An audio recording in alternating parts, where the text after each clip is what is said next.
जाणीवपूर्वक प्रतिज्ञा करतो की मी कधीही अंमली पदार्थाचे सेवन करणार नाही। आज आपल्या देशासमोर व तरुणाई समोर अंमली पदार्थामुळे खूप मोठे आव्हान निर्माण झाले आहे।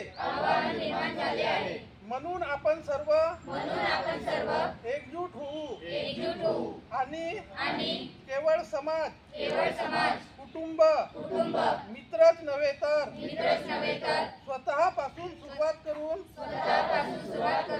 अंमली पदार्थांना विरोध करू। मी प्रतिज्ञा करतो की माझा देश अंमली पदार्थापासून मुक्त करण्याकरता माझ्या शक्यतेनुसार शक्य ते सर्व प्रयत्न करीन। नको अंमली पदार्थाची नशा आयुष्याची होईल दुर्दशा।